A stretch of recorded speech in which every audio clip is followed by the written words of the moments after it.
Lagot na. Papasukin na ng NBI ang bodega. Isabela, anong gagawin natin? Ang boses na yon, basag sa takot at aligaga, ay pag-aari ng asawa ko, si Silvestre. Nakatayo ako sa labas ng pinto ng kanyang opisina dito sa bahay. Ang bigat ng isang lumang tray na gawa sa kahoy ay nasa aking mga kamay. Sa ibabaw nito, isang tasa ng bagong timplang kape na ang amoy ay gumigising sa anumang inaantok na diwa at isang platito ng mainit-init pang pandesal na paborito niya. Balak ko sanang sorpresahin siya.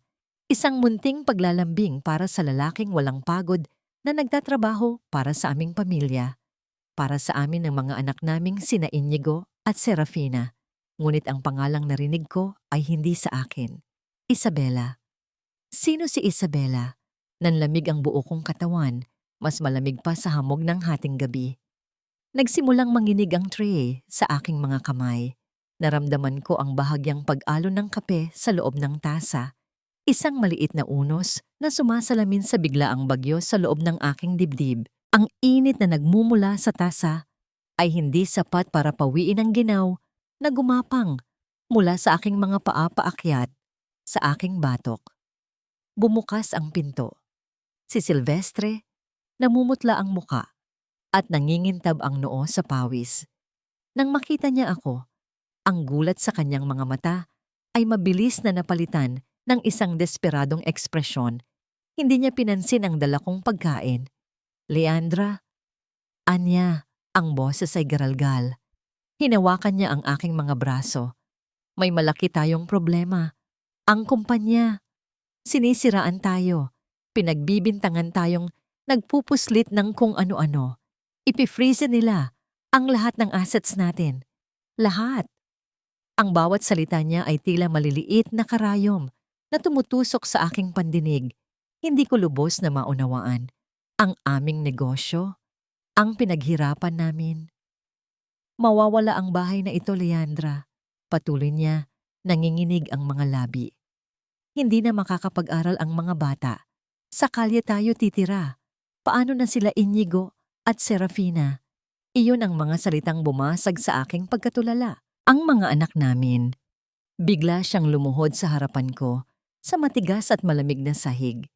Isang kilos na hindi ko kailanman nakita sa kanya sa loob ng 10 taon naming pagsasama. Niyakap niya ang aking mga binti. Ang kanyang mga hikbi ay gumigising sa katahimikan ng gabi. Patawarin mo ako. Mahal ko. Kailangan kong hilingin sa iyo ang isang bagay na napakabigat. Anya sa pagitan ng mga paghagulgol. Lahat ng papeles, lahat ng kontrata, nakapangalan sa iyo. Ikaw ang legal na may-ari sa mata ng batas. Kung may makukulong, ikaw yon. Humigpit ang hawak ko sa tray. Ang mga gilid nito ay bumaon sa aking palad. Pero sandali lang naman ito. Mabilis niyang dugtong, itinaas ang kanyang mukha na basang-basa sa luha. Suspended sentence lang, Leandra. 1 taon, baka wala pa. Pangako, gagawin ko ang lahat para mapabilis ang kaso. Aayusin ko ito. Kailangan lang nating iligtas ang kumpanya, ang kinabukasan ng mga bata.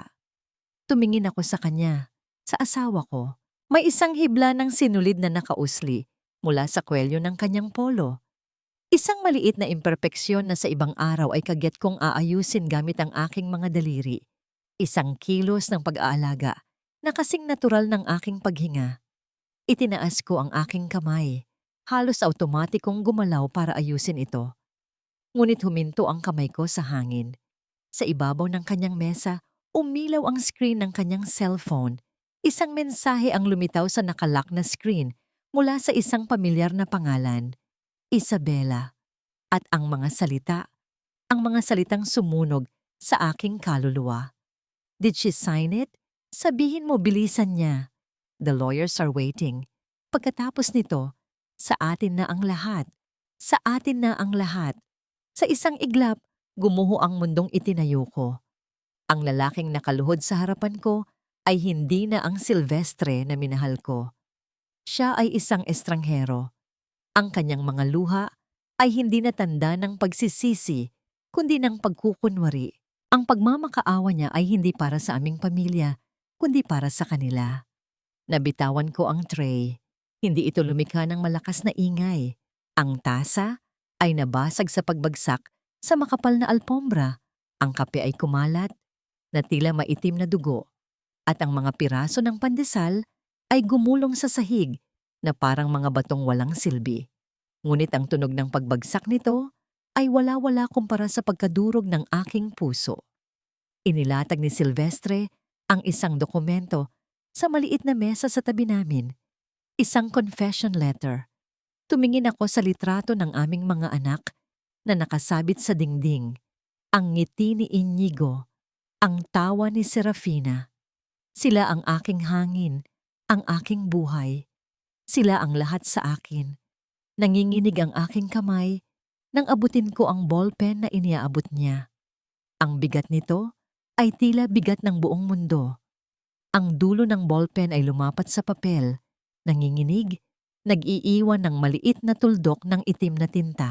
"Pirmahan mo na, mahal ko." Bulong ni Silvestre, ang boses ay puno ng huwad na paglalambing. Para sa mga bata. Ang tunog ng dulo ng ballpen na gumuhit sa papel ay napalitan ng isang mas matigas at mas malagim na kaluskos. Iyon ang mabigat na tunog ng rehas na bakal na isinara sa aking likuran, kumakalat sa mga pader na gawa sa semento at tuluyang ikinukulong ang lahat ng aking kahapon. Ang unang 6 na buwan sa loob ng Quezon City Women's Correctional ay isang mahabang panaginip ng pagkalito at takot. Ang hangin dito ay may kakaibang bigat, may halong amoy ng kalawang, pawis at nawalang pag-asa. Ang bawat sulok ay tila may mga matang nakamasid, mapanghusga. Sa unang linggo, tinawag nila akong Donya, isang pang-aalipusta sa buhay na iniwan ko sa labas. Kinuha nila ang kapiraso ng tinapay sa aking plato.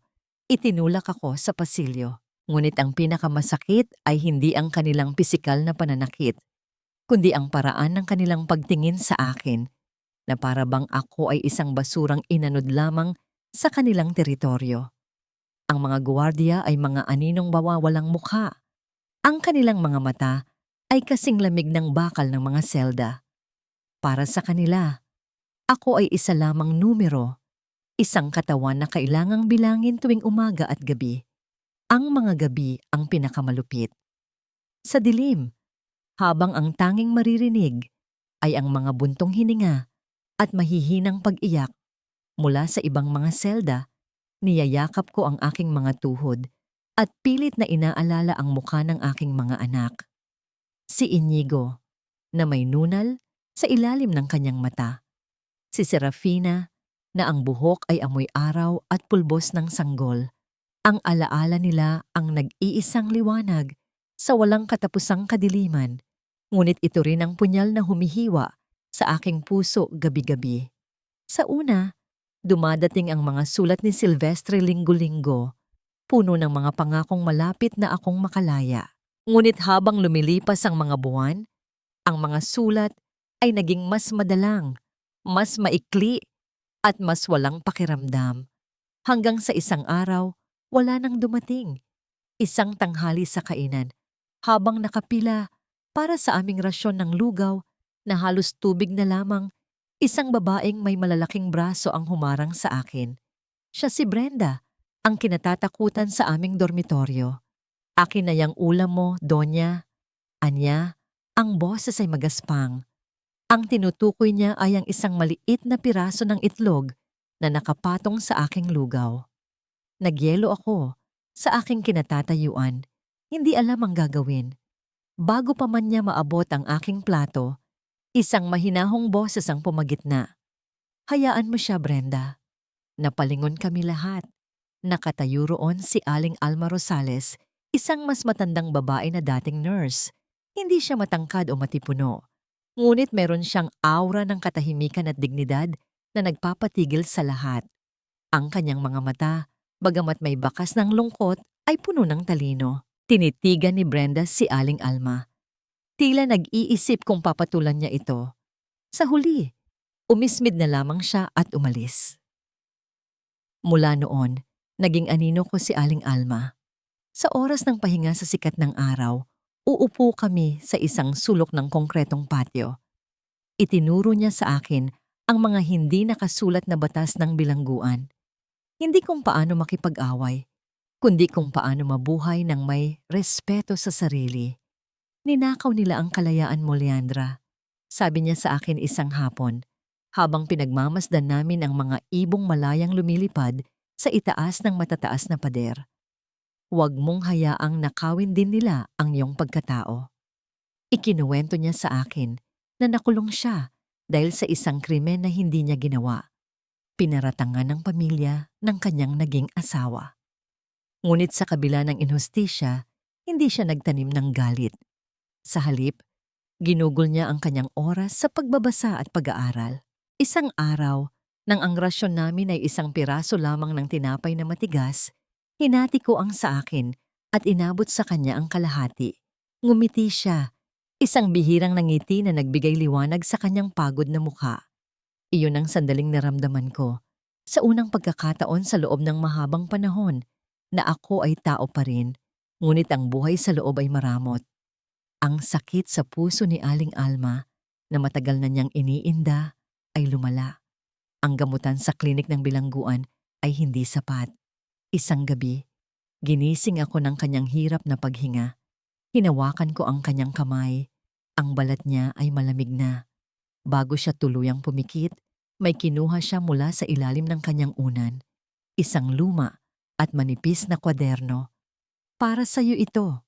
Anya, ang boses ay halos pabulong na lang. Gamitin mo. Sa mga bisig ko siya nalagutan ng hininga. Walang doktor, walang seremonya. Isang buhay na naman ang kinuha ng mga pader na ito. Nang gabing iyon, hindi ako umiyak. Yakap-yakap ko ang kwadernong iniwan niya. Sa liwanag ng buwan na tumatago sa maliit na bintana ng aming selda, binuklat ko ito. Ang mga pahina ay puno ng kanyang sulat kamay. Mga tala tungkol sa mga karapatan ng kababaihan, mga butas sa sistema ng hustisya, mga paraan para lumaban gamit ang batas. Ito ay hindi lamang isang kwaderno.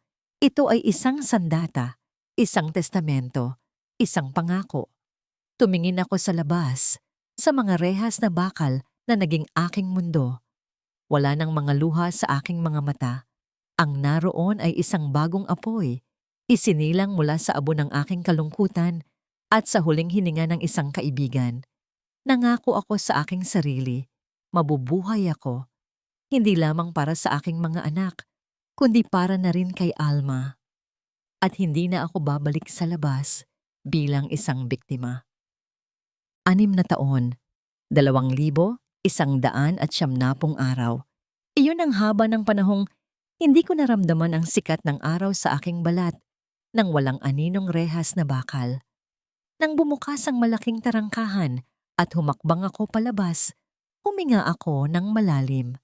Ang hangin ng Maynila, mausok, maingay, magulo. Ngunit para sa akin, ito ang hangin ng kalayaan. Nanginginig ang aking mga tuhod sa bawat hakbang, isang halo ng pananabik at takot na muling makita ang aking mga anak. Sa aking mga kamay, mahigpit kong hawak ang isang maliit na manikang gawa sa retaso ng tela. Ang damit nito ay mula sa luma kong uniforme sa bilangguan. Ginawa ko ito para kay Serafina. Bawat tahi nito ay isang dasal. Bawat hibla ng sinulid ay isang pangungulila. Sa buong biyahe sa bus, nakadikit ang aking mukha sa bintana. Ang dami nang nagbago. May mga bagong gusali, mga bagong daan. Tila ang mundo ay nagpatuloy sa pag-ikot habang ang sa akin ay huminto. Nang sa wakas, ay makarating ako sa pamilyar na kalye ng aming subdivision. Bumilis ang tibok ng aking puso. Ngunit pagtayo ko sa harap ng aming gate, may kung anong mali. Ang dating kulay krema na pader ay napalitan ng malamig na kulay abo. Ang munting plakang tanso na may nakaukit na The Alonso Family na sabay naming ikinabit ni Silvestre ay wala na. Bago pa man ako makakilos, dahan-dahang bumukas ang gate. Isang babae ang lumabas. Siya ay bata, makinis ang kutis, at nakabihis na tila isang reyna Sa kanyang simpleng puting bestida, ang kanyang buhok ay makintab at umaalon sa kanyang balikat. Sa likod niya, 2 bata ang masayang naghahabulan sa hardin. Ang aking mga anak. Si Inigo, 10 taong gulang na ngayon, ang tangkad na niya. At si Serafina, ang aking munting prinsesa, ang haba na ng kanyang buhok. Tumakbo si Serafina palapit sa babae at niyakap ang mga binti nito. Tumingala siya at mula sa kanyang mga labi, lumabas ang mga salitang bumasag sa aking buong pagkatao. Mama, who is she? Mama, ang salitang yon ay tumama sa akin na parang isang malaking bato. Napako ang tingin ko sa babae na ngayon ay nakangiti nang mapanlait sa akin. Sa likod niya, lumabas si Silvestre, ang asawa ko. Tumingin siya sa akin, hindi nang may pagsisisi o awa, kundi nang may pagkainis. Tila ako isang dumina, hindi inaasahang makita sa kanyang malinis na harapan. Anong ginagawa mo dito, Leandra? Tanong niya ang boses ay malamig. Isa kang kriminal. Huwag mong lalapitan ang mga anak ko. Masamang impluwensya ka sa kanila. Hindi ako makapagsalita. Ang aking lalamunan ay tila sinakal. Ang paningin ko ay nakatuon lamang kay Inigo na nakatayo sa di kalayuan, nakatingin sa akin ng may pagtataka at bahagyang takot. Napako ang tingin ko sa isang maliit na peklat sa kanyang tuhod. Ang peklat mula sa pagkahulog niya sa bisikleta noong siya ay 4 taong gulang. Ako ang nag-alaga sa sugat na yon. Hinipan ito para mawala ang sakit at nilagyan ng band-aid na may larawan ng mga cartoon. Ngayon, ang batang iyon ay nakatingin sa akin na parang sa isang estranghero. Ang babae, na ngayon ay alam kong si Isabela, ay humakbang pasulong. Kumuha siya ng ilang lukot na pera mula sa kanyang pitaka at inihagis ito sa paanan ko. Ang mga papel na pera ay sumayaw sa hangin bago lumapag sa maruming semento. Heto, sabi niya, ang boses ay puno ng pangmamaliit. Para may pamasahe ka, pabalik sa probinsya mo. Huwag ka nang babalik dito.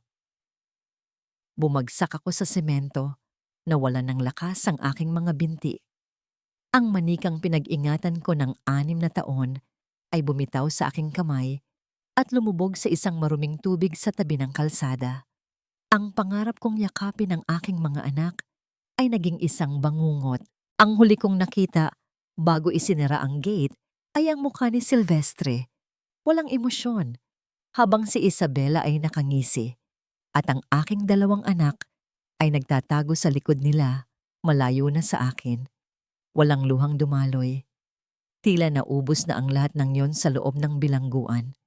Ang natira na lamang ay isang malawak, malamig, at walang katapusang kawalan.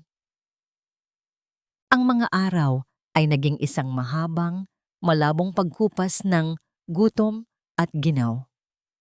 Ang aking tahanan ay ang ilalim ng isang tulay, kung saan ang ingay ng mga sasakyan sa itaas ay nagsisilbing aking lullaby at ang amoy ng estero ang aking umaga. Ang mga tao ay dumadaan na, parang hindi ako nakikita. Isang basahan na inanod sa gilid ng lipunan. Ang manikang para sana kay Serafina ay nasa tabi ko pa rin, marumi at halos hindi na makilala. Isang paalala ng isang buhay na ipinagkait. Balak ko nang sumuko. Balak ko nang hayaan na lamang ang sarili kong maging isa sa mga walang pangalan, walang mukha. Hanggang sa kunin ako ng gabi, isang gabi. Habang mahigpit kong yakap ang aking mga tuhod para labanan ang lamig ng semento, isang itim at makintab na kotse ang huminto sa di kalayuan. Ang katahimikan nito ay kakaiba sa gitna ng ingay ng syudad. Bumukas ang pinto sa may passenger side at isang lalaking naka-Amerikana ang bumaba. Sa ilalim ng madilaw na ilaw ng poste, ang kanyang mukha ay seryoso. Dahan-dahan siyang lumapit sa akin. Ang kanyang mga sapatos na katad ay hindi lumilikha ng anumang ingay. Inaasahan kong palalayasin niya ako, sisigawan o pandidirihan. Ngunit sa halip, yumuko siya. Pinulot niya ang maruming manika mula sa sahig. Pinagpagan niya ito ng marahan na para bang isa itong mahalagang bagay. At saka siya tumingin sa akin. Ang kanyang mga mata ay puno ng isang emosyon na hindi ko na matandaan kung kailan ko huling nakita. Respeto. Ginang Mirasol, anya, Leandra Mirasol. Ang pagtawag niya sa aking buong pangalan ay tila isang malakas na kulog na gumising sa aking natutulog na kaluluwa. Sino ang lalaking ito? Paano niya ako nakilala? Dinala niya ako sa isang gusali sa Makati. Ang kanyang opisina ay nasa mataas na palapag kung saan ang mga bintanang salamin ay nagpapakita ng kumikinang na mga ilaw ng lungsod sa ibaba. Ang lahat ay tahimik, malinis at mabango. Isang mundo na napakalayo sa impyernong pinanggalingan ko. Pinaupo niya ako sa isang malambot na upuan at binigyan ng isang basong tubig. Hindi siya nagtanong. Hinintay niya lamang akong maging handa. Ako si Rafael de Vera. Pagpapakilala niya. Isa akong abogado. Wala akong pambayad sa'yo. Iyon ang unang mga salitang lumabas sa aking bibig. Ang boses ko'y paos at magaspang. Isang maliit na ngiti ang sumilay sa kanyang mga labi. Hindi po ako naniningil sa inyo, Ginang Mirasol, dahil ang totoo, ako ang may malaking utang na loob sa inyo. Napakunot ang aking noo. Utang na loob? Maraming taon na po ang nakalipas.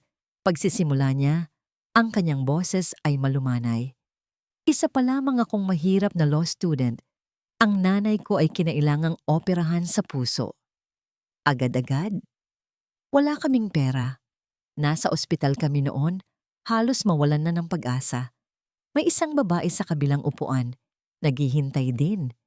Narinig niya ang pag-uusap namin ng doktor. Nang dumating ang oras ng bayaran, natuklasan naming may isang anonymous donor na nagbayad ng balanse ng bill. Isang maliit na pabor para sa kanya, marahil. Ngunit ang pabor na yon ang nagligtas sa buhay ng aking ina. Iyon po ang buong mundo para sa akin. Hindi ako makapagsalita. Pilit kong inaalala.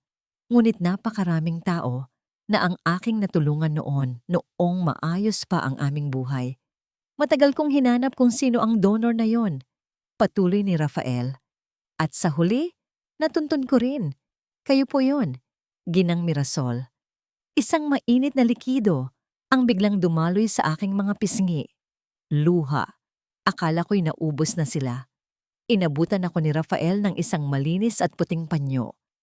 Habang pinupunasan ko ang aking mukha, nasalamin ko ang aking sarili sa makintab na ibabaw ng kanyang mesa. Ang babae sa salamin ay isang estranghero, payat, gusgusin, may malalalim na guhit ng pighati sa ilalim ng kanyang mga mata. Sino ang babaeng ito? Anong nangyari sa dating Leandra? 6 na taon po kayong nagdusa para sa isang kasalanan ng hindi ninyo ginawa. Sabi ni Rafael, ang kanyang boses ay nag-obritawa ng bigat at determinasyon. 6 na taon nilang inagaw ang buhay ninyo at ang inyong mga anak. Panahon na para maningil. Itinaas ko ang aking paningin mula sa aking kahabag-habag na refleksyon patungo sa kanyang matatag na mga mata. Paano? Lumapit siya sa kanyang mesa at naglatag ng isang makapal na folder. Hindi ako nag-aalok ng pag-ibig, Ginang Mirasol. Ang inaalok ko ay hustisya. Babawiin natin ang lahat. Binuksan niya ang folder at ang mga salitang sumunod niyang binitiwan ang nagmarka ng simula ng aking bagong buhay. Ang unang hakbang, anya, ang kanyang tingin ay matalas at nakatuon sa akin. Ayang patayin si Leandra Mirasol at isilang si Leah M. Rivera. Ang lugar na dinalhan sa akin ni Rafael ay isang condominium unit sa itaas ng isang gusali sa Bonifacio Global City. Mula sa bintana, ang buong syudad ay tila isang kumikinang na karagatan ng mga ilaw. Walang amoy ng estero, walang ingay ng trapiko. tanging isang payapang katahimikan. Ito ang magiging tahanan at training ground mo, sabi ni Rafael habang inilalatag ang isang susi sa ibabaw ng glass table. Walang nakakaalam ng lugar na ito. Dito, ligtas ka. Sa unang pagkakataon, sa loob ng 6 na taon, nakaligo ako gamit ang mainit na tubig na dumadaloy mula sa shower. Ang bawat patak ay tila hinuhugasan, hindi lamang ang dumi ng lansangan, kundi pati na rin ang latak ng kahihiyan at pagdurusa sa bilangguan. Binalot ko ang aking sarili sa isang malambot at mabangong tuwalya. Sa harap ng salamin sa banyo, tinitigan ko ang babaeng nakatingin pabalik. Payat. May nangingitim na mga bilog sa ilalim ng mga mata at buhok na tuyo at walang buhay. Ito ang mukha ng pagkatalo. Kinabukasan, nagsimula ang pagbabago. Dumating ang isang hairstylist at isang dermatologist. Ang buhok kong dati, nakatali lamang sa isang maruming panali, ay ginupitan at binigyan ng bagong kulay at buhay. Ang aking balat ay inalagaan. Pagkatapos ng ilang oras, nang muli akong humarap sa salamin, isang estranghero ang nakita ko. Isang estrangherong may pamilyar na mga mata, mga matang nakakita na ng impyerno. Ngunit ang pagbabago ay hindi lamang sa panlabas na anyo. Ang mga sumunod na linggo ay mas mahirap pa kaysa sa pananatili ko sa bilangguan. Ginawang silid-aralan ni Rafael ang unit. Sa umaga, isang tutor sa finance ang dumarating. Ang aking kaalaman sa accounting na matagal nang natabunan ng alikabok ay muli kong hinasa. Ngunit ngayon, hindi na lamang simpleng libro de kwenta ang aking pinag-aaralan. Corporate finance, stock market, mergers and acquisitions, ang lengguwahe ng mundo kung saan naglalaro sina Silvestre at Isabela. Sa una, sumasakit ang ulo ko. Ngunit sa bawat numero na aking nauunawaan, nararamdaman ko ang pagbabalik ng isang parte ng aking sarili na matagal nang nawala. Sa hapon, isang babaeng matangkad at mukhang strikta ang nagtuturo sa akin ng social etiquette. Tinuruan niya akong maglakad ng may tiwala habang nakasuot ng sapatos na may mataas na takong, hindi na ang pagyuko ng isang bilanggo. Tinuruan niya akong humawak ng baso ng alak, kung paano makipag-usap sa mga mayayaman, kung paano ngumiti nang hindi ipinapakita ang lahat ng iyong nararamdaman. Ang kapangyarihan, Lia, iyon ang tawag niya sa akin, ay hindi isinisigaw. Ito ay ipinaparamdam sa katahimikan. May mga gabi, kapag mag-isa na lang ako, na napapaupo ako sa sahig at naiiyak. Naaalala ko ang aking mga anak. Iniisip ko kung kumain na ba sila, kung sino ang nagbabasa sa kanila ng kwento bago matulog. Sa mga sandaling iyon, gusto kong isuko ang lahat at tumakbo na lamang pabalik sa gate ng bahay na yon para magmakaawa na kahit anino lang nila ay masilayan ko. Ngunit pagkatapos, titingnan ko ang mga financial reports ng kumpanya ni Silvestre na ibinigay sa akin ni Rafael. Makikita ko ang mga butas, ang mga kaduda-dudang transaksyon, at ang lungkot ay napapalitan ng isang malamig na determinasyon. Isang araw, habang nagsasanay akong maglakad, pinatigil ako ng aking guro. Diretso ang likod, Lia, anya. Itaas mo ang iyong baba. Ang isang biktima ay yumuyuko. Ang isang reyna ay tumitingin ng diretso. Sinunod ko siya. Itinuwid ko ang aking likod. Naramdaman ko ang pag-unat ng aking mga buto. At sa pag-angat ng aking baba, hindi lang ang paningin ko ang tumaas. Tila may nagbago sa loob ko. Hindi na ako si Leandra na nagtatago sa anino. Ako si Lea, na handang harapin ang liwanag, gaano man ito kasakit. Isang gabi, pumasok si Rafael sa unit. May dalang isang mamahaling paper bag. May isang art gallery opening sa susunod na linggo. Sabi niya, isang malaking event para sa mga elite ng Maynila. Nandoon siya. Alam ko kung sino ang tinutukoy niya. Si Isabela. Inilabas niya mula sa paper bag ang isang simpleng itim na bestida. Elegante, ngunit hindi magarbo. Isang damit na nagsasabing, nandito ako, ngunit hindi sumisigaw para sa atensyon. Ito ang una mong pagsusulit.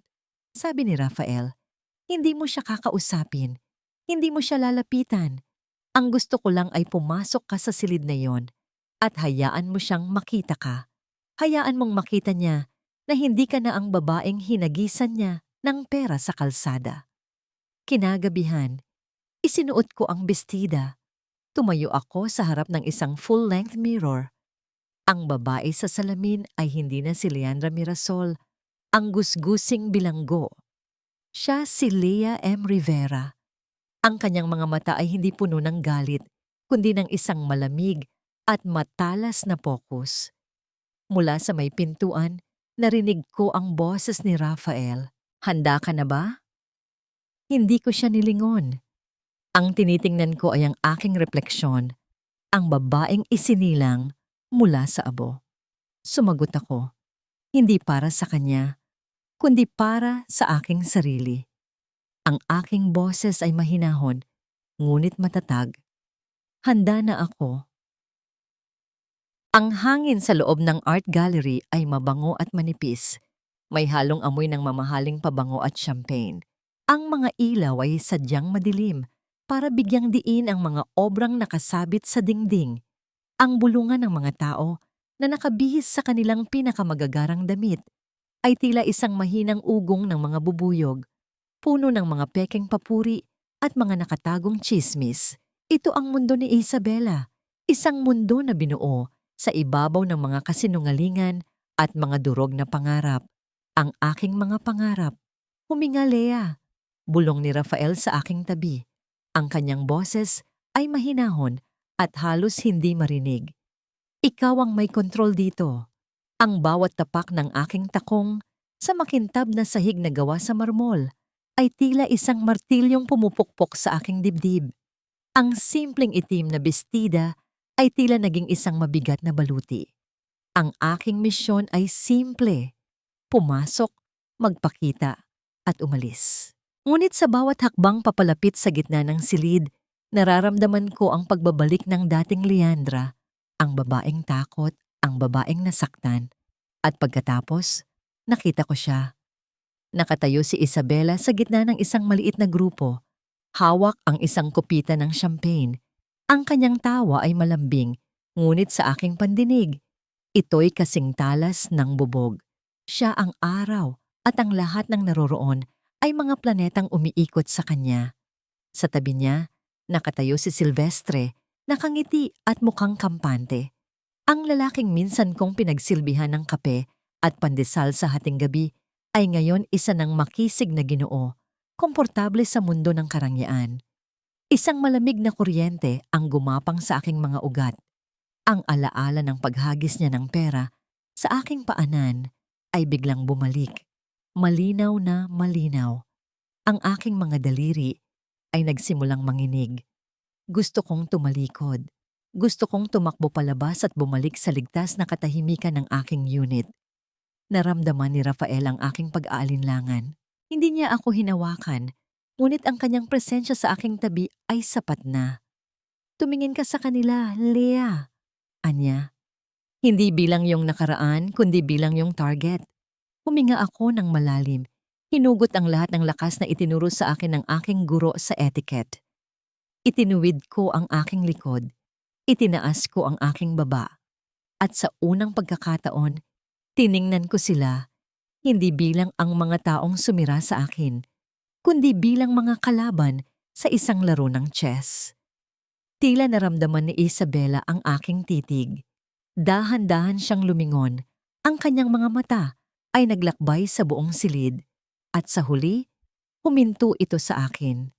Ang kanyang nangiti ay bahagyang naglaho. Nakita ko ang isang mabilis na pagkunot ng kanyang noo. Tinitigan niya ako mula ulo hanggang paa. Hindi niya nakita si Leandra, ang bilanggong gusgusin. Ang nakita niya ay isang babaeng hindi niya kilala, isang presensyang hindi niya inaasahan. May isang saglit na pagkalito sa kanyang mga mata na mabilis niyang itinago sa likod ng isang maskara ng pagkainip. Bumulong siya kay Silvestre at bahagyang itinuro ako gamit ang kanyang baba. Tumingin si Silvestre sa aking direksyon.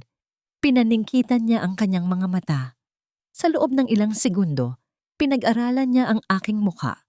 Ngunit wala akong nakitang pagkilala sa kanyang mga mata. Wala.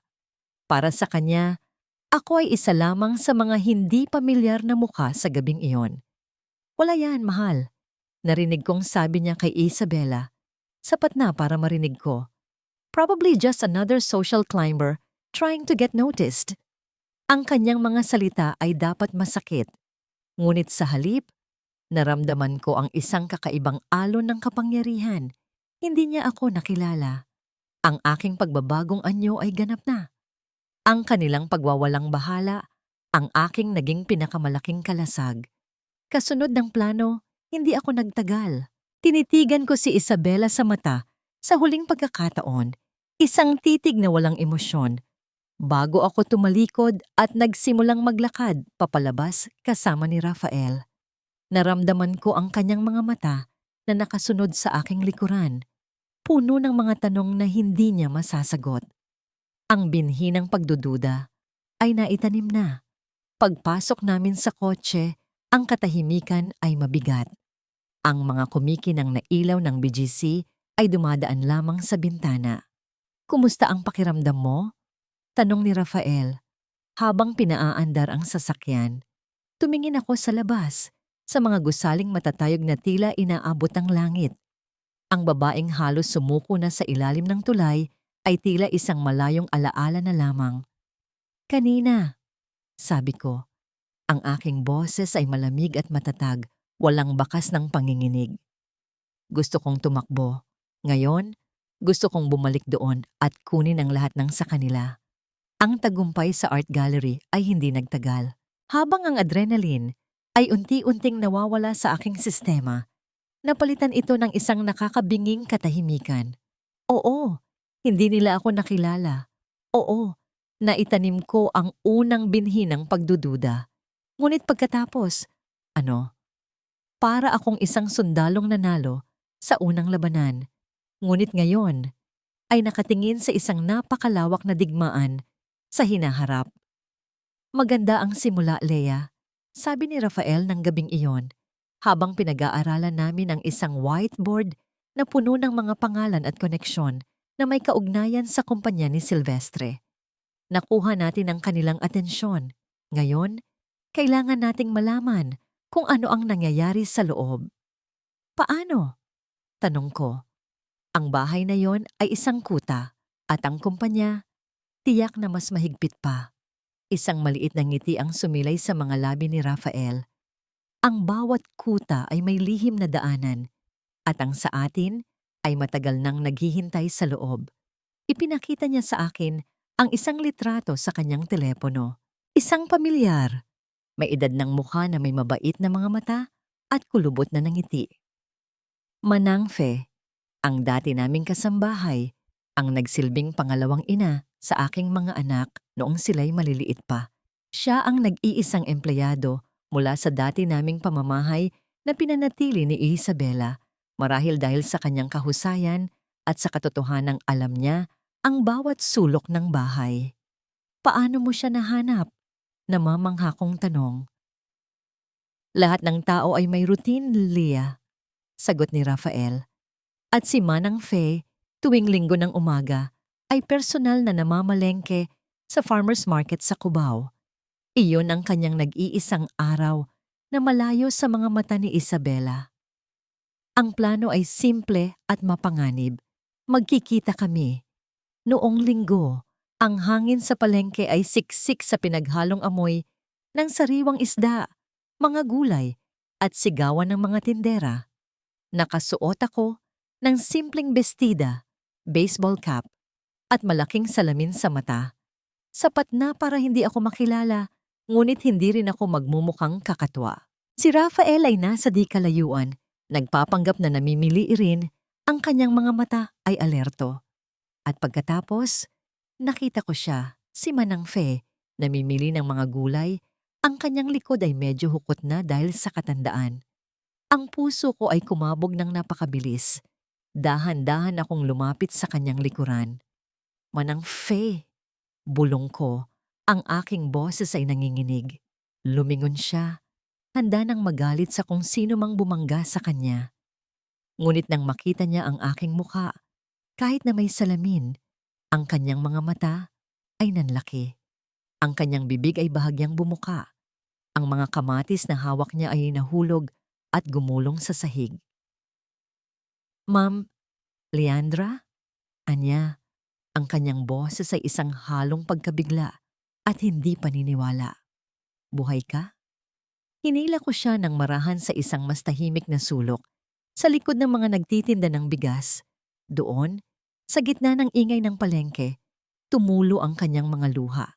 Niyakap niya ako ng mahigpit.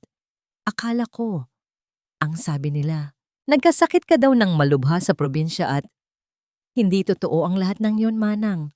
Sabi ko, pinipigilan ng sarili kong mga luha. Ikinulong nila ako. Inagaw nila ang lahat. Ang sakit sa mga mata ni Manang Fe ay napalitan ng galit. Alam kong may mali. Ang babaeng iyon, si Isabela, isa siyang demonyo na nag-aanyong anghel. Itinapon niya lahat ng litrato ninyo. Ipinagbawal niyang banggitin ang pangalan mo sa mga bata. Ang bawat salita niya ay isang saksak sa aking puso. Ang mga bata, halos hindi ko masabi. Kumusta na sila? Malulusog sila, ma'am, sabi niya. At pagkatapos ay bumaba ang kanyang boses. Ngunit, iba na sila. Lalo na si Inigo. Ang sinasabi lagi ni Ma'am Isabela ay iniwan mo daw sila dahil hindi mo sila mahal. Araw-araw, parang lason na isinasaksak sa isip ng mga bata. May kinuha si Manang Faye mula sa bulsa ng kanyang duster. Isang maliit, lukot na papel. Isang drawing. Galing ito kay Serafina, anya. Iginuhit niya ito noong isang gabi. Tinanong ko kung para kanino. Ang sabi niya, para sa mami ko, sa mga bituin. Kinuha ko ang papel gamit ang nanginginig na mga kamay. Ito ay isang drawing ng dalawang stick figure, isang malaki at isang maliit, na magkahawak kamay. Sa itaas, nakasulat sa paunti-unting letra, Mama Elendra. Doon, hindi ko na napigilan. Ang mga luhang matagal kong kinimkim ay bumuhos. May malaki silang proyekto ngayon. Dagdag ni Manang Fe, nagmamadali na. Laging may mga dayuhang bisita sa bahay. At si Ma'am Isabela, may mga special vitamins siyang ipinapainom sa mga bata tuwing umaga. Bago pa man ako makapagtanong, sinabi niyang kailangan na niyang umalis. Bago siya tumalikod, hinawakan niya ang aking kamay. Mag-iingat ka, Ma'am Leandra. Kung ano man ang kailangan mo, nandito lang ako. Para sa mga bata. Naiwan akong nakatayo doon. Hawak-hawak ang guhit ni Serafina. Ang ingay ng palengke ay biglang nawala. Ang tanging naririnig ko ay ang tibok ng aking puso. Isang tibok na hindi na lamang para sa paghihiganti. Pagbalik ko sa kotse, tahimik kong ipinakita kay Rafael ang drawing. Tiningnan niya ito at pagkatapos ay tumingin sa akin. Nakita niya ang bagong determinasyon sa aking mga mata. Hindi na ito tungkol sa akin, Rafael, sabi ko. Ang aking boses ay malamig na parang yelo. Kailangan kong bawiin ang mga anak ko. Ang maliit at lukot na papel na may guhit ni Serafina ang naging sentro ng aming mundo. Nakapatong ito sa gitna ng mesa sa aking unit. Mas mahalaga kaysa sa anumang dokumento ng kaso o financial report. Hindi na ito isang simpleng piraso ng papel. Ito ay isang deklarasyon ng digmaan. Hindi na natin pwedeng hintayin ang tamang panahon, Rafael, sabi ko. Ang aking boses ay matatag at walang bahid ng pag-aalinlangan.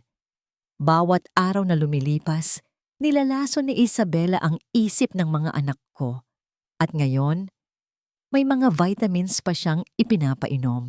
Hindi ako mapapanatag hanggat hindi ko nalalaman kung ano ang laman noon. Tumango si Rafael, ang kanyang mukha ay seryoso. Sumasang-ayon ako. Kailangan nating kumuha na ng sample. Ngunit masyadong mapanganib kung si Manang Fe ang kukuha. Isang pagkakamali lang niya at siya ang mapapahamak. Kung gayon, ako ang papasok. Sabi ko, Lea, imposible yan. Walang imposible. Pagputol ko sa kanya, dati kong tahanan yon. Alam ko ang bawat sulok, ang bawat lihim na lagusan. Kailangan ko lang ng pagkakataon. Ang pagkakataon ay dumating ng mas maaga kaysa sa aming inaasahan. Ayon kay Manang Fe, isang malaking handaan ang magaganap sa susunod na Sabado para sa ikapitong kaarawan ni Serafina. Ngunit hindi lang ito isang simpleng birthday party. Gagamitin din itong pagkakataon para i-entertain ang mga dayuhang investor na tinutukoy ni Manang. Ang bahay ay magiging abala, puno ng mga caterer, entertainer, at mga bisita. Ito ang perpektong pagkakataon para makapasok ng hindi napapansin. Ang plano ay nabuo.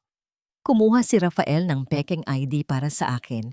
Sa araw ng party, hindi ako si Lea M. Rivera, ang sopistikadang investor.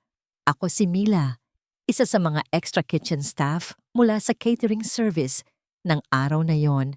Habang suot ko ang puting uniforme ng caterer at hairnet, halos hindi ko na makilala ang sarili ko sa salamin. Bumalik ako sa pagiging invisible, ngunit ngayon, ito ang aking sandata. Ang pagpasok sa gate ng dati kong bahay bilang isang katulong ay isang sampal sa aking pagkatao. Ang hardin kung saan ko tinuruang magbisikleta si Inigo ay punong ngayon ng mga lobo at isang malaking bouncy castle. Ang mga tugtog na pambata ay umaalingaw-ngaw, ngunit sa aking pandinig, ito'y isang malungkot na melodiya. Sa loob ng kusina, ang lahat ay abala. Walang sino mang pumansin sa akin. Ako ay isa lamang pares ng mga kamay na nagbubuhat ng mga plato at naghahanda ng pagkain. Ngunit ang aking mga mata ay alerto, naghahanap. At pagkatapos, mula sa isang bintana sa kusina na nakatanaw sa hardin, nakita ko sila. Si Serafina, ang aking munting anghel, ay suot ang isang kulay rosas na bestida na parang sa isang prinsesa. Tumatakbo siya, tumatawa, ang kanyang muka ay puno ng purong kagalakan. Si Inigo ay kasama ang kanyang mga kaibigan, naglalaro. At sa gitna ng lahat, si Isabela, nakangiti, inaasikaso ang mga bisita, ang perpektong ina sa mata ng lahat. Bawat tawa ni Serafina na naririnig ko ay tila isang maliit na karayom na tumutusok sa aking puso. Gusto kong tumakbo palabas, yakapin siya at sabihing, "Anak, nandito na si Mama."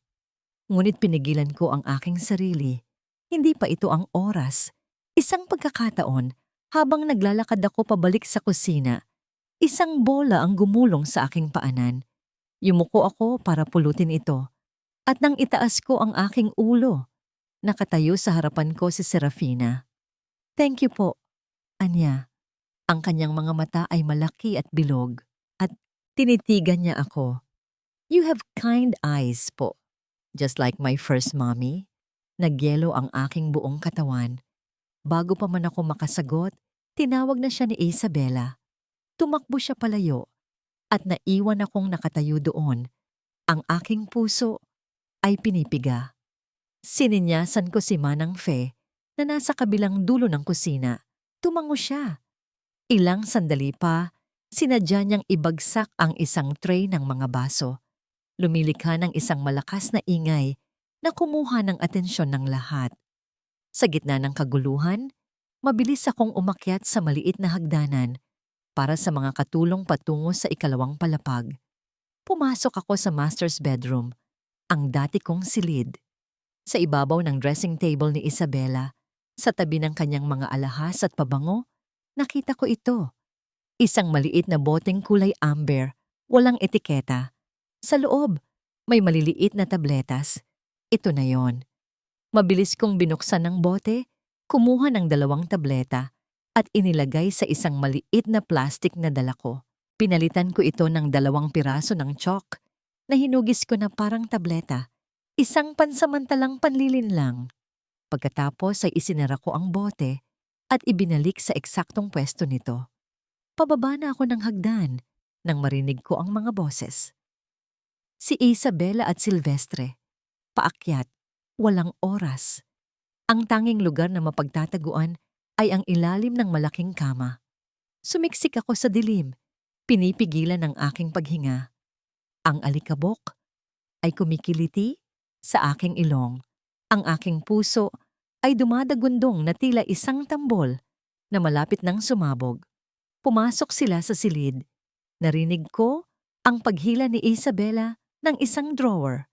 Nasaan na ba yung mga hikaw na galing kay Daddy? Reklamo niya. Silvestre, tulungan mo nga akong maghanap. Relax, mahal, sagot ni Silvestre. Ang importante ay nakuha natin ang pirma ng mga Hapon. Ang kontratang yon ang magdadala sa atin sa susunod na antas. Sino ang mag-aakala na ang isang simpleng seafood export company ay magiging perpektong front para sa human trafficking? Ang kanyang mga salita ay tumama sa akin na parang isang bigwas sa sikmura. Human trafficking. Ang mga dayuhang bisita ay hindi mga investor. Sila ay mga kasosyo sa krimen. Oo na, sabi ni Isabela.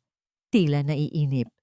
Basta siguraduhin mong hindi tayo masusunog dito at siguraduhin mong napainom mo na ang mga bata ng kanilang vitamins. Lalo na si Inigo. Napapansin kong nagiging mas palaisip siya nitong mga nakaraang araw. Kailangan nating panatilihing kalmado ang kanilang mga isip. Ayokong may maalala sila tungkol sa babaeng yon. Narinig ko ang tunog ng pagbukas ng bote ng gamot. Hindi ako makahinga.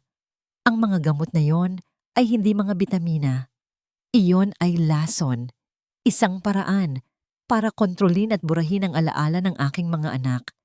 Nang sa wakas ay umalis sila, nanatili ako sa ilalim ng kama ng ilang sandali. Nanginginig sa galit at takot. Ang paghihiganti para sa aking sarili ay isa lamang bagay. Ngunit ang paglalagay sa panganib sa aking mga anak, ang paglason sa kanila ng dahan-dahan. Ito ay isang kasalanan na walang kapatawaran. Dahan-dahan akong gumapang palabas. Bago ako tuluyang lumabas ng silid, ang aking tingin ay napadpad sa isang malaking salamin. Ang babae sa salamin ay hindi na si Leandra, ang biktima, o si Lea, ang reyna. Ang nakita ko ay isang ina. Isang inang handang pumatay para protektahan ang kanyang mga supling. Ang paglabas mula sa bahay na yon ay mas mahirap kaysa sa pagpasok. Bawat anino ay tila isang bantay. Bawat tunog ng hangin ay tila isang sigaw ng alarma. Ang maliit na plastik na naglalaman ng mga tableta na nakatago sa aking bulsa ay parang isang nagbabagang bakal na dumidikit sa aking balat. Nakalabas ako sa pamamagitan ng pinto sa likod ng kusina sa gitna ng abala ng mga caterer na nagliligpit ng kanilang mga gamit. Naglakad ako nang mabilis ngunit hindi tumatakbo. Ang aking ulo ay nakayuko. Ang aking puso ay bumibilis sa bawat hakbang. Malapit na ako sa gate ng isang security guard ang humarang sa akin. Saan ka pupunta, miss? Tanong niya. Ang kanyang mga mata ay mapanuri. Uuwi na po. Tapos na po ang trabaho namin. Sagot ko. Pilit na pinapakalma ang aking boses. Tinitigan niya ako. Sa isang saglit, akala ko ay nakita niya ang takot sa aking mga mata. Ngunit pagkatapos, iwinagayway lamang niya ang kanyang kamay. Sige, lumakad na. Hindi ko na hinintay ang pangalawang pagkakataon. Naglakad ako palabas ng gate at nang makaliko na ako sa kanto kung saan naghihintay ang kotse ni Rafael, doon ko na lamang pinakawalan ang hininga na hindi ko na malayang pinipigilan ko pala. Pagpasok ko sa loob ng sasakyan, walang salitang namagitan sa amin. Tahimik kong inabot sa kanya ang maliit na plastik. Kinuha niya ito, inilagay sa isang maliit na sobre at isinara. Ang bigat ng aming misyon ay pumuno sa maliit na espasyo ng kotse. Ipapadala ko ito sa isang pinagkakatiwalaang laboratorio, sabi ni Rafael. Ang kanyang boses ay seryoso. Bukas ng hapon, dapat ay may resulta na tayo. Ang sumunod na 24 na oras ay ang pinakamahabang 24 na oras sa aking buhay. Hindi ako makakain, hindi ako makatulog. Nagpabalik-balik ako sa loob ng aking unit, tila isang hayop na nakakulong sa hawla. Ang mga salitang narinig ko mula sa ilalim ng kama ay paulit-ulit na umuugong sa aking isipan. Human trafficking. Kailangan nating panatilihing kalmado ang kanilang mga isip. Hawak-hawak ko ang guhit ni Serafina. Pinagmasdan ko ang bawat guhit, ang bawat kulay. Ito ang nag-iisang bagay na nag-uugnay sa akin sa kanya. Isang piraso ng kanyang inosenteng mundo na hindi pa nalalason ni Isabela. Kinabukasan, bandang 5:00 ng hapon, tumunog ang telepono. Ang pangalan ni Rafael ang lumitaw sa screen. Nanginginig kong sinagot ito. "Lea," sabi niya. Ang kanyang boses sa kabilang linya ay iba. Walang init, walang pag-asa. Tanging isang malamig at matigas na katotohanan. Nakuha ko na ang resulta. Ano ang laman? Tanong ko. Ang aking lalamunan ay tuyo. Nagkaroon ng isang maikling katahimikan at pagkatapos, sinabi niya ang mga salitang tuluyang gumuho sa anumang natitirang pag-asa sa loob ko. Hindi ito bitamina, Leia. Ito ay isang uri ng psychotropic drug, isang malakas na sedative na may kasamang chemical na ginagamit para sa memory suppression. Sa matagalang paggamit, lalo na sa mga bata, maaari itong magdulot ng permanenteng pinsala sa kanilang neurological development. Nabitawan ko ang telepono, bumagsak ito sa sahig, ngunit hindi ko na narinig ang tunog. Ang tanging naririnig ko ay ang malakas na ugong sa aking mga tainga. Ang aking paningin ay nanlabo. Napaluhod ako sa sahig. Permanenteng pinsala. Ang aking mga anak, ang aking si Inigo, ang aking si Serafina. Ang malamig at kinakalkulang plano ni Lea M. Rivera ay biglang naglaho. Ang galit, ang paghihiganti, ang pera, lahat ay nawalan ng saysay. Ang natira na lamang ay ang dalisay at primal na takot ng isang ina. Ako ang may kasalanan. Hinayaan ko sila. Para iligtas sila, iniwan ko sila sa mga kamay ng mga halimaw. Pinulot ko ang telepono mula sa sahig. Ang aking mga daliri ay naninigas sa ginaw, ngunit ang aking boses nang sa wakas ay lumabas ito ay puno ng apoy. "Rafael," sabi ko, ang bawat salita ay isang utos. Tapos na ang paghihintay. Tapos na ang pagpaplano. Lea, kailangan nating mag-isip. Wala nang iisipin pa. Sigaw ko. Ang aking boses ay basag. Sa pagpipigil ng iyak, nilalason nila ang mga anak ko. Bawat segundo na nasa poder nila, ang mga anak ko ay isang segundong panganib. Tumingin ako sa bintana. Sa syudad na nagiging saksi sa aking pagdurusa. Kunin mo ang mga anak ko, Rafael. Ilabas mo sila sa bahay na yan. Hindi ganoon kadali ang kustodya, Lea. Kailangan natin ng... Wala akong pakialam sa kustodya. Ang aking sigaw ay umaling-awngaw sa loob ng tahimik na unit. Wala akong pakialam sa batas. Kung kailangang itakas, gawin mo. Kung kailangang kidnapin, gawin mo. Pero ilabas mo ang mga anak ko diyan. Ngayon din. Ang mga sumunod na oras ay isang malabong pag-ikot ng tensyon at desperadong pagpaplano. Ang malamig at kinakalkulang mundo ni Rafael ay nabasag ng aking nag-aapoy na pagkaina. Sa kauna-unahang pagkakataon, nakita ko siyang nawalan ng kontrol, hindi dahil sa takot, kundi dahil sa bigat ng aking kahilingan. Hindi tayo maaaring kumilos na parang mga kriminal, Lea. Sabi niya sa telepono, ang kanyang boses ay pilit na pinapakalma. Kung gagawin natin yan, tayo ang matatalo sa korte. mawawala sa iyo ang lahat ng karapatan mo sa kanila. Anong karapatan ang pinag-uusapan natin, Rafael? Sagot ko, ang bawat salita ay may talim. Ang karapatang hayaan silang malason araw-araw? Ang karapatang hintayin na tuluyan ng masira ang kanilang mga utak? Hindi. Tapos na ang pagsunod sa mga patakaran. Ang mga patakarang yon ang nagkulong sa akin at nagbigay sa kanila ng kapangyarihan. Nagkaroon ng mahabang katahimikan. Narinig ko ang kanyang malalim na paghinga at pagkatapos, nagsalita siyang muli. Ngunit ngayon, ang kanyang boses ay nagbago. Ang boses ng abogado ay napalitan ng boses ng isang kaalyado. May isang paraan, sabi niya, mapanganib. At kung mabigo tayo, maaaring hindi mo na sila makita pang muli. Pero ito na ang pinakamabilis. Ang plano ay isinilang mula sa aming desperasyon.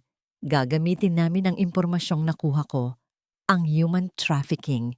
Hindi kami susugod para sa kustodya.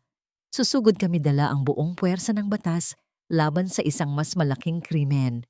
Gumugol si Rafael ng buong gabi sa telepono, ginagamit ang bawat koneksyon na mayroon siya sa loob ng NBI at Department of Justice. Ang resulta ng laboratorio, kasama ang aking sinumpaang salaysay tungkol sa narinig kong pag-uusap, ay ang naging mitya. Samantala, ako ay nakaupo sa dilim ng aking unit. Yakap-yakap ang guhit ni Serafina. Nagdasal ako. Hindi sa Diyos para sa awa, kundi sa kung anumang puwersa sa sansinukob para sa lakas. Lakas na harapin ang anumang mangyayari. Kinabukasan, bago pa man sumikat ang araw, ang lahat ay nakahanda na. Nakatayo kami ni Rafael sa isang hindi markadong van, ilang kanto ang layo mula sa subdivision. Sa aming paligid, may iba pang mga sasakyan, puno ng mga ahente ng NBI na nakasibilyan. Ang hangin ay malamig at mabigat. Kapag nagsimula na ang raid, mananatili ka dito. Mariing sabi ni Rafael. Pangako mo sa akin, Lea. Tumango ako, ngunit sa loob-loob ko, alam kong hindi ko yun kayang tuparin.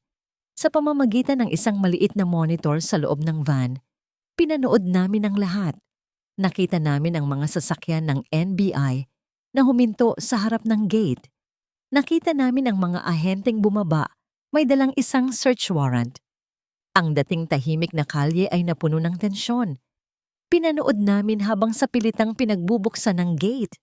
Ang mga ahente ay pumasok na parang isang alon, mabilis at walang ingay. Ang mga ilaw sa loob ng bahay ay biglang nagsindi, isa-isa. Ang aming komunikasyon ay isang maliit na earpiece. Narinig namin ang lahat. NBI, nobody move. Isang malakas na sigaw. Pagkatapos ay ang gulat na boses ni Silvestre. Anong ibig sabihin nito? Wala kaming ginagawang masama. At ang matinis na sigaw ni Isabela. Hindi ninyo kami maaaring basta-basta pasukin. Tatawagan ko ang aking ama. Ngunit huli na ang lahat. Sir, may nakita kami sa bodega, sabi ng isang ahente sa radyo. Mga pekeng pasaporte at isang listahan ng mga pangalan. Iyon na ang kailangan nila. Sa gitna ng kaguluhan, narinig ko ang iyak. Iyak ng isang bata, si Serafina. Hindi mo pwedeng kunin ang mga anak ko. Sigaw ni Isabela. Ako ang kanilang ina. Hindi ko na napigilan. Binuksan ko ang pinto ng van at tumakbo. Lea, bumalik ka.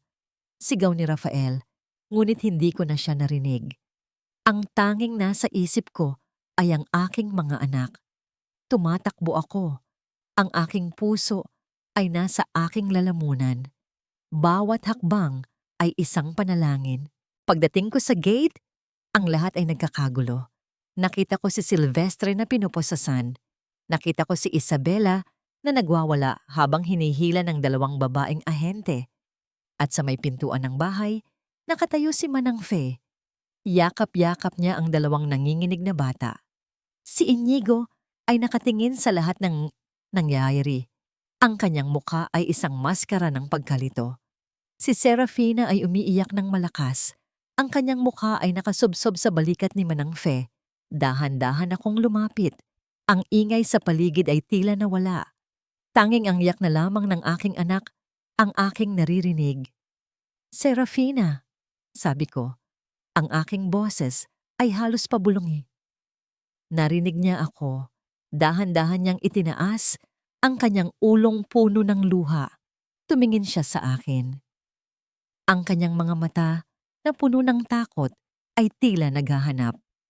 Mula sa likuran, habang hinihila palayo, sumigaw si Isabela. Huwag kayong lalapit sa kanya. Isa siyang kriminal. Iniwan niya kayo. Ngunit hindi na nakinig si Serafina. Tinitigan niya ako. At sa isang saglit na yon, tila may isang bagay sa kaibuturan ng kanyang alaala ang nabuksan. My first mommy? Tanong niya. Ang kanyang maliit na boses ay nanginginig. Lumuhod ako sa sahig na semento. Inunat ang aking mga braso.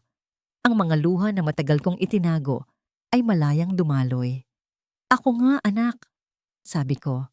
Nandito na si Mama. Bumitaw siya sa pagkakayakap kay Manang Fe at tumakbo.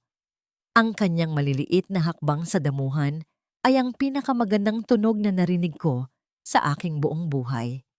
Sinalubong ko siya ng isang mahigpit na yakap, inamoy ang kanyang buhok at hinalikan ang kanyang mga pisnging basa ng luha. Sa likod niya, nakatayo si Inigo, hindi gumagalaw. Nakatingin siya sa akin, ang kanyang mga mata ay puno ng mga tanong at sakit. Dahan-dahan kong inunat ang aking kabilang braso. Isang paanyaya. Sa huling pagkakataon, lumingon siya kay Isabela na ngayon ay isinasakay na sa sasakyan ng pulis. Pagkatapos, tumingin siyang muli sa akin. At sa isang kilos na sumira sa lahat ng pader na itinayo sa pagitan namin, dahan-dahan siyang naglakad palapit at sumali sa aming yakap.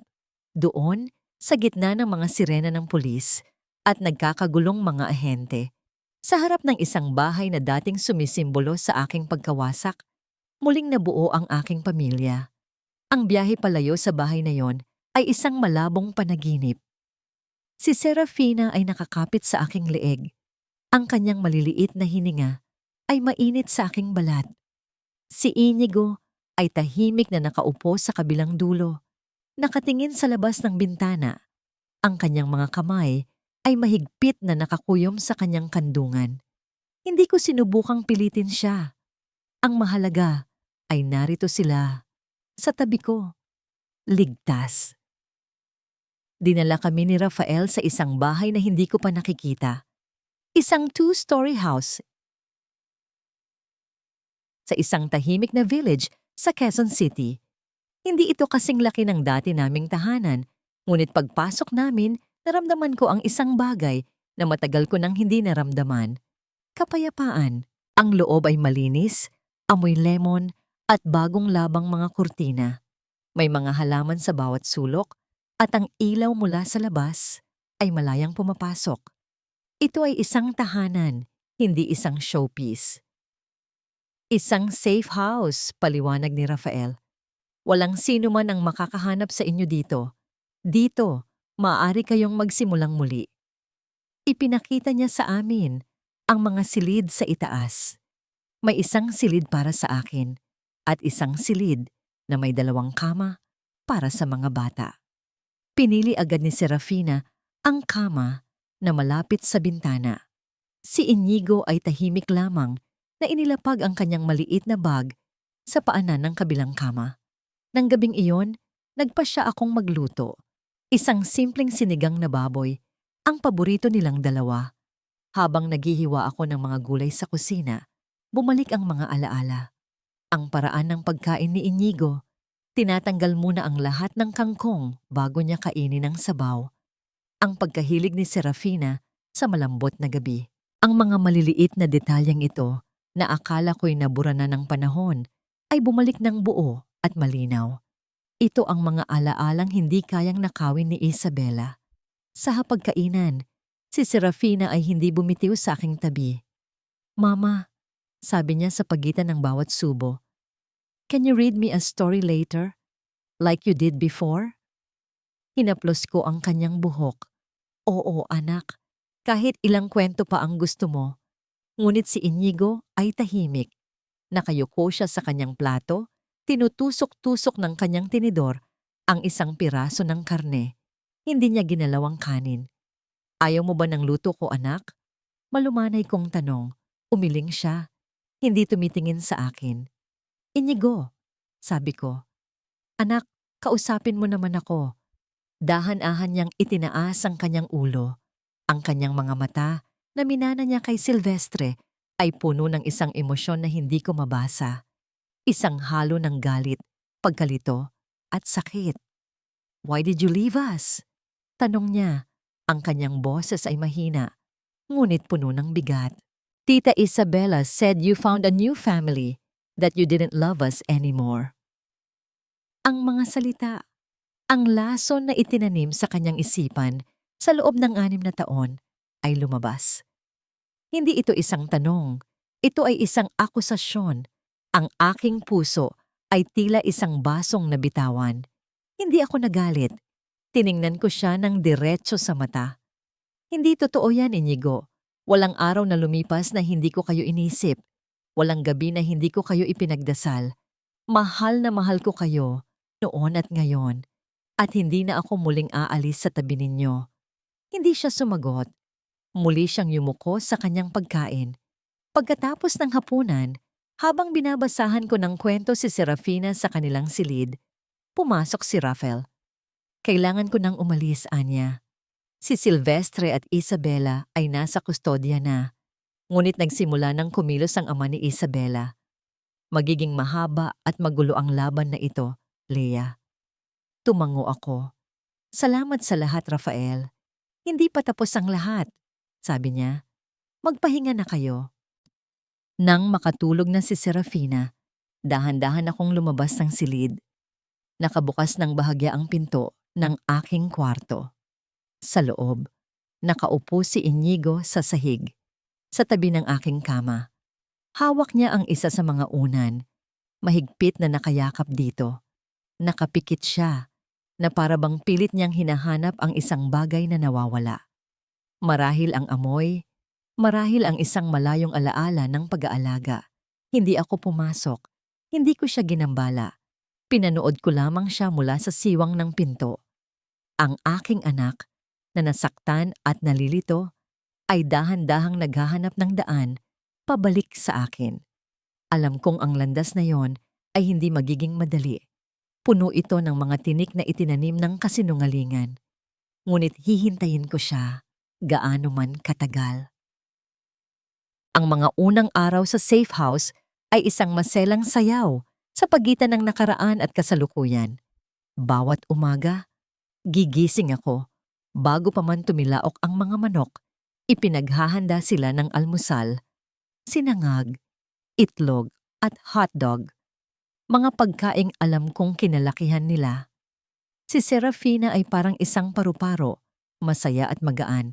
Muling natutuklasan ang kalinga ng isang ina. Uupo siya sa tabi ko. Magtatanong tungkol sa mga bituin, sa mga bulaklak, sa lahat ng bagay na tila bago sa kanyang mga mata. Ngunit si Inigo ay isang anino. Uupo siya sa hapagkainan, kakain ng walang imik, at pagkatapos ay aakyat sa kanilang silid para magbasa ng libro o maglaro sa isang lumang tablet na dala niya. Ang kanyang katahimikan ay isang pader na salamin. Nakikita ko siya, ngunit hindi ko siya maabot. Ang bawat sandali ng kanyang katahimikan ay isang pader na kailangan kong gibain, hindi sa pamamagitan ng lakas, kundi sa pamamagitan ng pag-ibig na matagal niyang kinalimutan. Isang hapon, habang nagliligpit ako, natagpuan ko ang isang kahon na dinala ni Rafael. Sa loob nito, ang iilang mga bagay na nailigtas niya mula sa aming dating bodega. Kasama na roon ang aming mga lumang photo album. Umupo ako sa sahig ng sala, binuklat ang makakapal na pahina. Naroon ang mga litrato ng kanilang binyag, ang kanilang unang kaarawan, ang aming mga paglalakbay sa Bicol. Lumapit si Serafina, ang kanyang mga mata ay nanlaki sa tuwa. Mama, that's me! Turo niya sa isang litrato kung saan siya ay isang sanggol na nakakandong sa akin. Puno ng cake ang kanyang mukha. And who's that boy? He's so serious. Ang Kuya Inigo mo yan. Sagot ko, nakangiti. Mula sa may hagdanan, nakita ko si Inigo na nakatayo. Nagkukunwaring may hinahanap ngunit alam kong nakikinig siya. Nakatingin siya sa amin. Nakita ko ang isang munting kislap ng kuryosidad sa kanyang mga mata bago niya ito mabilis na itinago at umakyat na muli. Hindi ko siya pinansin. Nagpatuloy lang kami ni Serafina sa pagtingin sa mga litrato, binubuhay ang mga masasayang alaala, isang butil sa bawat pagkakataon. Nang gabing iyon, nagising ako sa isang mahinang tunog mula sa kabilang silid, isang hikbi. Nagmamadali akong pumasok sa kwarto ng mga bata. Si Serafina ay mahimbing na natutulog, ngunit si Inigo ay hindi mapakali sa kanyang kama, binabangungot. Ang kanyang noo ay pinagpapawisan at mga salitang hindi ko maintindihan ang lumalabas sa kanyang mga labi. Umupo ako sa gilid ng kanyang kama at marahang hinaplos ang kanyang buhok tulad ng ginagawa ko noong siya'y maliit pa. Shh! Nandito lang si Mama, bulong ko. Ligtas ka na. Bigla siyang nagising. Ang kanyang mga mata ay nanlalaki sa takot. Nang makita niya ako, ang takot ay napalitan ng pagkalito. Umupo siya, lumayo sa aking haplos. What do you want? Tanong niya. Ang kanyang boses ay nanginginig. Hindi ako sumagot. Sa halip nagsimula akong kumanta ng napakahina.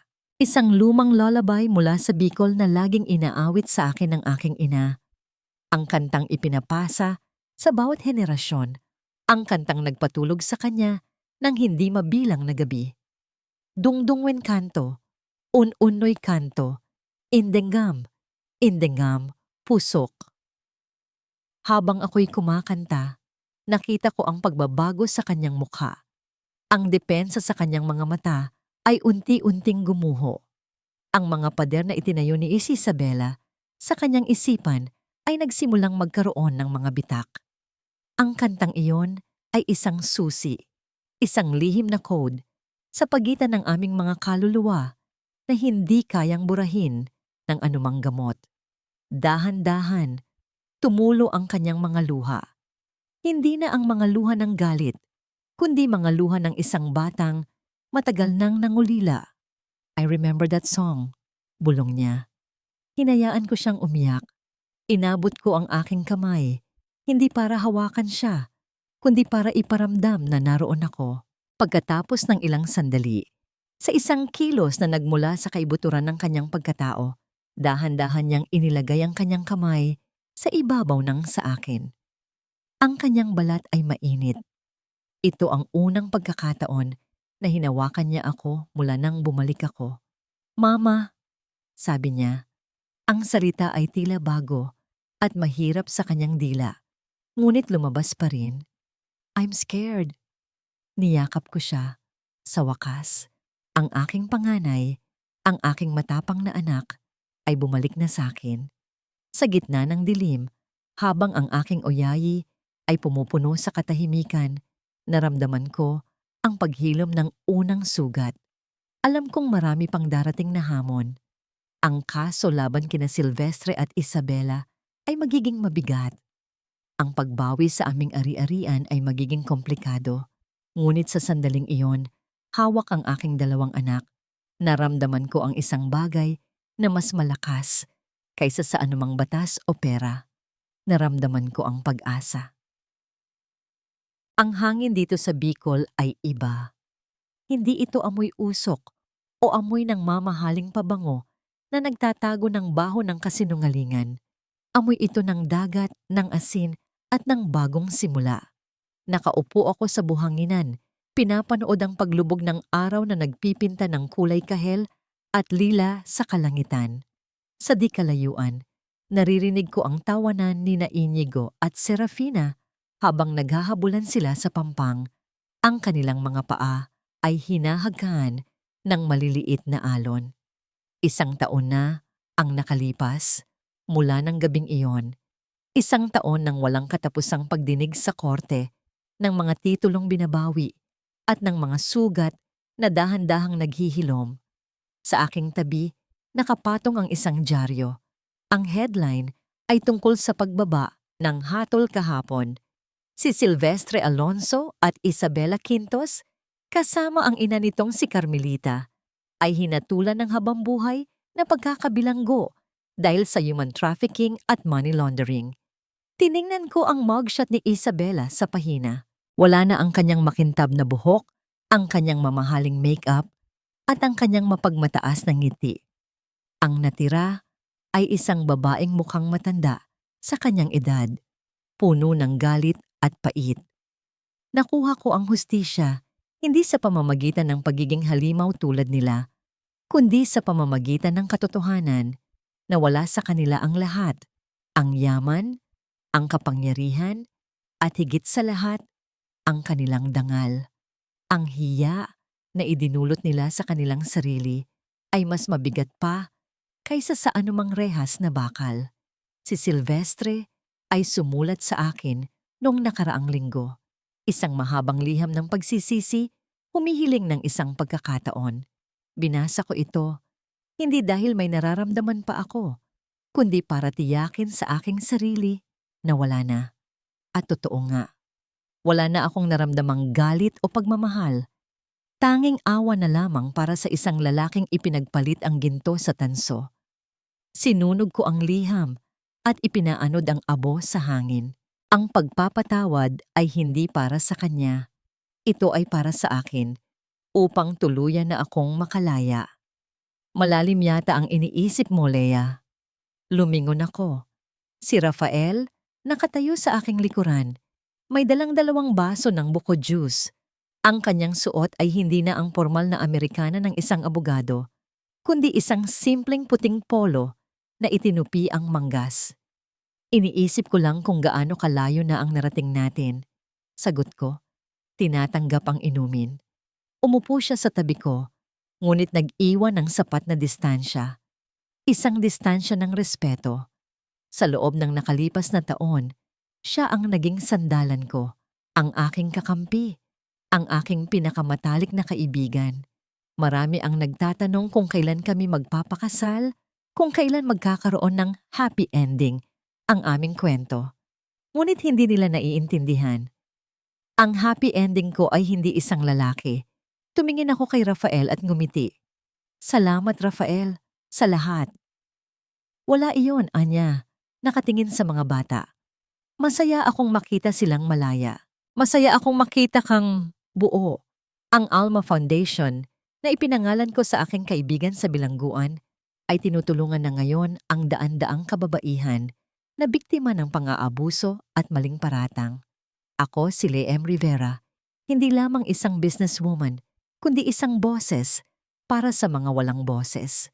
Nahanap ko ang aking halaga hindi sa mata ng isang asawa, kundi sa aking sariling kakayahan. Tumakbo palapit si Serafina, may hawak na isang magandang kabibe. Mama, look, it's for you. Sumunod si Inigo na ngayon ay masigla na at wala ng bakas ng gamot sa kanyang sistema. Magutom na kami. Luto na ba ang laing?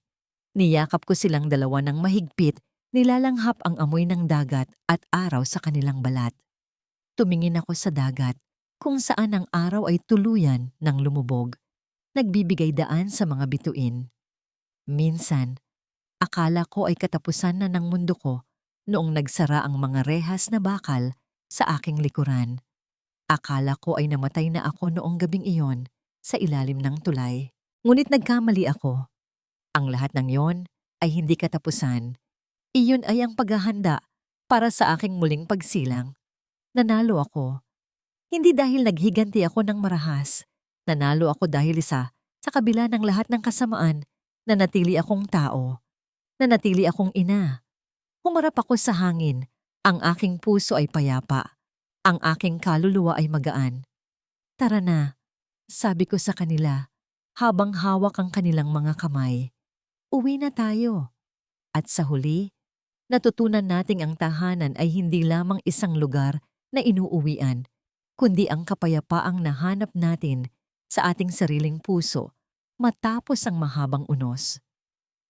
Sa inyong lahat na matiyagang sumabay sa bawat hakbang, Sa bawat patak ng luha at sa bawat tagumpay ni Leah, taos puso akong nagpapasalamat. Ang inyong pananatili hanggang sa huling sandali ng kwentong ito ay isang mainit na yakap na aking dadalhin habang buhay. Aaminin ko, hindi naging madali ang paghabi sa kwentong ito. May mga gabing tumulo rin ang aking luha habang isinusulat ko ang pangungulila ni Leah sa loob ng malamig na selda at ang pighati ng isang inang itinataboy ng sarili niyang mga anak. Ang bawat salita ay may bahagi ng katotohanan dahil ang kwento ni Leah ay kwento rin ng napakaraming kababaihan na tahimik na nagtitiis at lumalaban sa totoong buhay. Nais kong maging paalala ito na gaya ng isang binhi na ibinaon sa dilim, ang ating mga pagsubok ay hindi katapusan, kundi simula ng ating paglago. Ang tunay na tagumpay ay hindi ang makaganti sa mga nanakit sa atin, kundi ang hindi hayaang baguhin ng kanilang kasamaan ang kabutihan ng ating puso. Kaya naman, nais kong itanong sa inyo, mga mahal kong tagapakinig, kung kayo ang nasa katayuan ni Leah, pipiliin niyo rin ba ang magpatawad at magsimulang muli? O may iba kayong gagawin para sa hustisya? Naniniwala ba kayo na ang isang babae ay buo at sapat na, kahit walang kapareha sa kanyang tabi? Sabik akong marinig ang inyong mga saloobin at sariling kwento sa ating comment section. Kung ang kwentong ito ay nagbigay ng kahit kaunting liwanag o pag-asa sa inyong araw, hihilingin ko sana ang inyong munting suporta sa pamamagitan ng pag-like at pag-share sa videong ito upang maabot pa natin ang ibang mga puso na nangangailangan ng hilom. Hanggang sa muli nating pagkikita sa susunod na kabanata ng buhay. Maraming salamat po.